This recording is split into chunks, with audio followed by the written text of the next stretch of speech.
কোথাও একটু ঘুরতে যাওয়ার জন্যে অনেক টাকার কিন্তু একেবারেই প্রয়োজন হয় না। প্রয়োজন হয় একটু মানসিকতার আর একটু সময়ের। পৃথিবীতে এরকম অনেক ছোটোখাটো সুন্দর জায়গা আছে যা এখনও আমরা চোখেই দেখিনি, কিন্তু জায়গাটা যাবার পরে এত সুন্দর লাগবে, মনে হবে যেন কোনো স্বর্গের রাজ্যে এসেছি। আজ আমরা সুপার এক্সাইটেড হয়ে আছি। এরকমই ইউএসএতে অনেক ছোট ছোট ভালো ভালো সুন্দর সুন্দর জায়গা আছে যেগুলো এক্সপ্লোর করার পরে মনে হয়েছে যে পৃথিবীতে এত সুন্দর সুন্দর জায়গা আছে। হ্যালো এভরিওয়ান, কেমন আছেন সবাই? আশা করি অনেক ভালো আছেন। আমাদের দেশে দেখবেন শীতকালে মানুষজন বাইরে ঘুরতে যেতে খুব পছন্দ করে। ফ্যামিলির সাথে, বন্ধু বান্ধবীদের সাথে বাইরে যাওয়ার যেন শীতকালেই ধুম বেশি পড়ে যায়। কিন্তু এখানে আবার অপোজিট। এখানে গ্রীষ্মকালে মানুষজন অ্যাক্টিভিটিস করতে, মানে আউটডোর যে অ্যাক্টিভিটিসগুলো থাকে সেগুলো করতে খুব পছন্দ করে, কারণ এখানকার গ্রীষ্মকালের সময়টা খুব অল্প থাকে। সেই জন্যে মানুষ এই সময়টায় যতটা পারে ততটাভাবে এনজয় করে নেয়। এই আমরা যেখানে এসেছি এটা একটা পার্ক। এই পার্কটার নাম হচ্ছে গাল্ফ পার্ক। তো এখানে একটা বিরাট বড় নদী আছে, আর নদী থেকেই একটুকু আর্টিফিশিয়ালভাবে একটা ক্যাসকেড বানানো হয়েছে, যেখানে আপনাদেরকে দেখাবো যে মানুষজন কত সুন্দরভাবে এনজয় করে। যদিও বা আমরা একটু দেরিতে এসে পৌঁছেছি। সময়টা যদি সকাল 10টা থেকে 12টা বা 1টার মধ্যে আসা হয় তাহলে মানুষজনের ভিড় থাকে এখানে অসম্ভব বেশি, কিন্তু পার্কিংয়ের অসুবিধা থাকার জন্যে আমরা খুব একটা বেশি তাড়াতাড়ি আসিনি, একটু দেরি করে এসেছি। এখন সময় হচ্ছে আমাদের এখানে বিকেল 4টের মতো।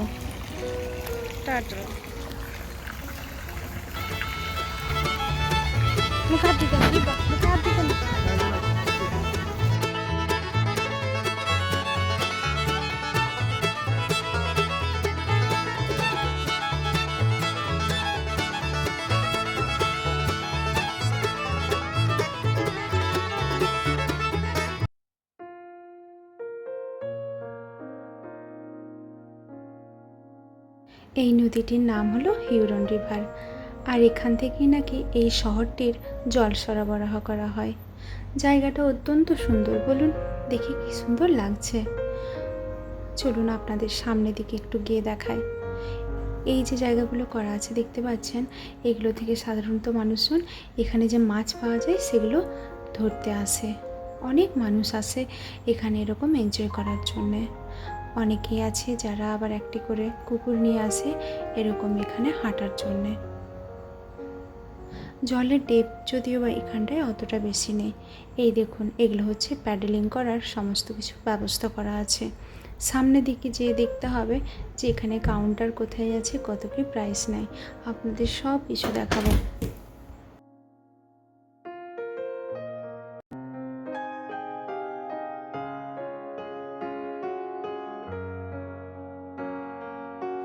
এই যে আমরা টিকিট কাউন্টারের কাছে চলে এসেছি। এখানে সমস্ত কিছু দাম, কতক্ষণের জন্য টিকিট পাওয়া যায়, সব কিছু লেখা আছে। তো প্রথমে আমরা একটু চোখ বুলিয়ে নিলাম যে কোন টিকিটটা আমরা আজকে কিনবো। আমাদের দুজনকার জন্য পড়লো $50, আর রিবারটা হচ্ছে ফ্রি। বোটিং করার জন্য কিছু রুলস আছে, সেগুলো আমাদের ভালো করে বুঝিয়ে দিলেন। এবার লাইফ জ্যাকেট আর সিট এগুলো সব অন্য কাউন্টারে গিয়ে আমাদের কালেক্ট করতে হবে। লাইফ জ্যাকেট পরা হয়ে গেছে, ক্রিউ মেম্বারের জন্যই আমরা অপেক্ষা করছি। উনি এলে তারপর আমাদের কিভাবে প্যাডেলিং করতে হবে সমস্ত কিছু ইনস্ট্রাকশন দিয়ে দেবেন। এখনও পর্যন্ত তবে ওনার দেখা আমরা পাচ্ছি না। 15 মিনিট পার হয়ে গেছে, এখনও পর্যন্ত উনি আসেননি। তো চলুন, কিছুক্ষণ পরে ফাইনালি দেখা পেলাম, আর আমরা বোটেও চেপে পড়েছি।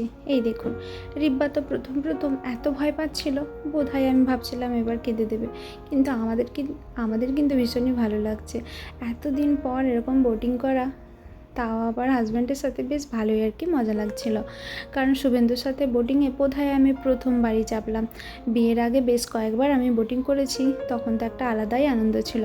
এখন কিন্তু আরও বেশি ভালো লাগছে। আর জলের ডেপথ খুব একটা বেশি নেই এখানে, মোটামুটি বোধহয় এক মানুষের মতো হবে।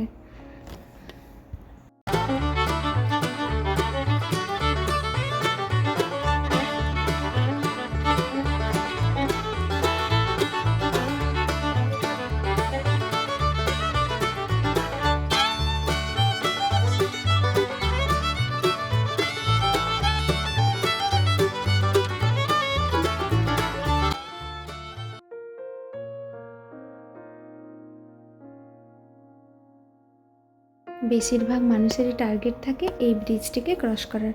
আমাদের তো ক্রস করা হয়ে গেছে। শুভেন্দুর ইচ্ছা ছিল আরও অনেকটা দূর যাওয়ার। এই রিভারটা তো অনেক বড়, কিন্তু আমি এত সাহস করতে একদম পারিনি। রিব্বা আছে, হঠাৎ করে যদি কিছু প্রবলেম হয়, আর দেরিও হয়ে গেছে অনেকটা, প্রায় 5টার মতো বাজছে। তাই জন্য ওকে বললাম, নয় কাজ ভালো, তুমি এবার ব্যাক করো। তো ও আমার কথা মতো যাই হোক ব্যাক করা শুরু করেছে। তবে অনেক মানুষজন আছে, এই যে দেখছেন, অনেকেই অনেকটা পর্যন্ত যাচ্ছে। এদের আসলে অনেক সুবিধা থাকে, কারণ এখানকার মানুষজনের এটাই এক সুবিধা থাকে, এরা খুব ছোটোবেলা থেকে এইসব জিনিসে ইউজ টু হয়ে যায়, তাই জন্য অতটা বেশি ভয় লাগে না। কিন্তু আমরা যারা মাঝে মধ্যে এরকম জায়গাগুলোতে আসি, আমাদের একটু জলে ভয়ই লাগে।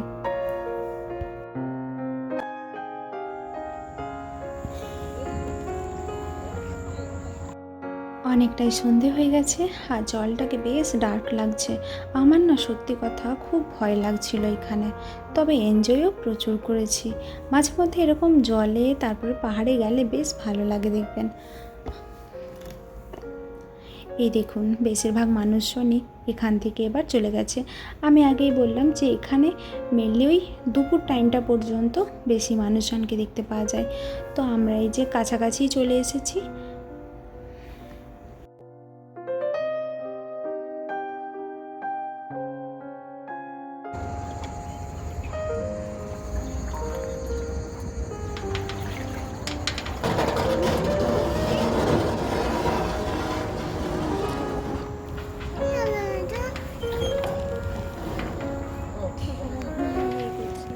একটু সকাল সকাল এলে এগুলো খুঁজে পাওয়া যায় না, এত মানুষের নাকি ভিড় থাকে এখানে।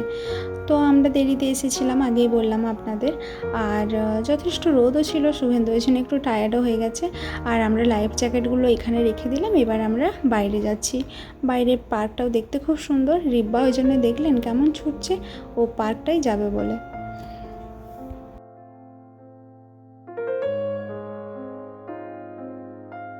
এরকম ছোটোখাটো ট্রিপগুলো যদি মাঝে মধ্যে করা হয়, দেখবেন সারা সপ্তাহের ক্লান্তি কেমন উড়ে গেছে।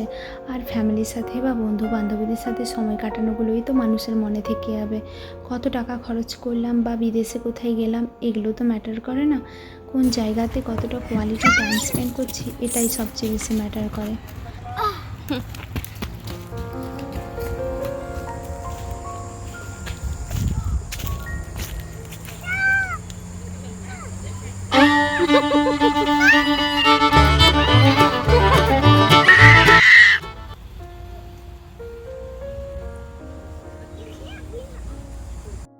এবার হচ্ছে আমাদের বাড়ি ফেরার পালা। আর এই ব্রিজটার তলে একটু পরেই আমরা কার চালিয়ে যাব। আর এখন হচ্ছে তল দিয়ে যাচ্ছি। এখানে প্রচুর পাখি আছে জানেন, অনেক পাখির বাসা দেখতে পেলাম। আর এত সুন্দর কিচির মিচির সব আওয়াজ করছে, কানগুলো যেন মনে হচ্ছে কোনো ইনস্ট্রুমেন্ট বাজছে। আর এইটা দিয়ে হেঁটে হেঁটে যেতে কি ভালো লাগছে, কি সুন্দর একটা ঠান্ডা ঠান্ডা ওয়েদার আছে। রিব্বা ছুটে ছুটে চলে যাচ্ছে, ওকে মানা করলেও ও কথা শুনবে না। শুভেন্দুর আবার একটু জল ঘাটতে ইচ্ছে গেছে। রিব্বার মাথায় একটু গঙ্গার জল দিয়ে দাও। রিব্বার মাথায় একটু গঙ্গার জল দিয়ে দাও।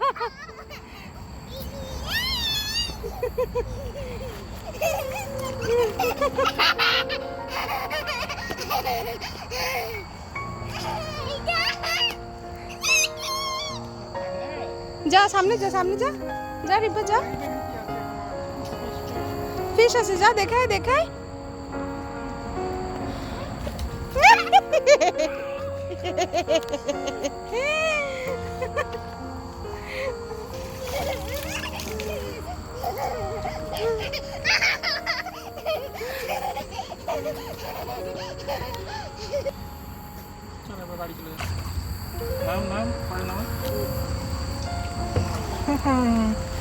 মেন জায়গাটাতে ও এখানে একটা বিরাট বড় সুইমিং পুল আছে। সুইমিং পুল, এটা একটা সুইমিং।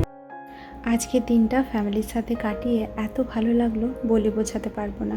আপনাদের কেমন লাগলো কমেন্ট সেকশনে জানাবেন। আর সবচেয়ে বড় কথা, ছোট ছোট বাচ্চাদের মাঝে মধ্যে যদি এরকম বাইরে আনা হয়, ওরাও অনেক ফ্রি হয় আর ওদের মাইন্ডেও অনেক ভালো প্রভাব পড়ে। সেই জন্যে আমরা প্রায় সপ্তাহে চেষ্টা করি এরকম মাঝে মধ্যে একটু ছোটোখাটো বাইরে ঘুরতে আসার। আপনারাও যদি পারেন এরকম ছোটোখাটো জায়গাগুলো অবশ্যই এক্সপ্লোর করবেন।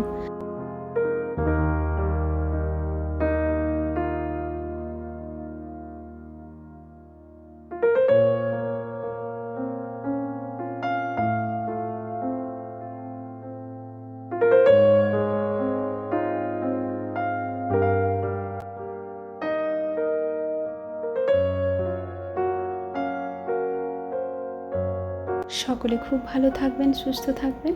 দেখা হবে নতুন আরেকটি ভ্লগে।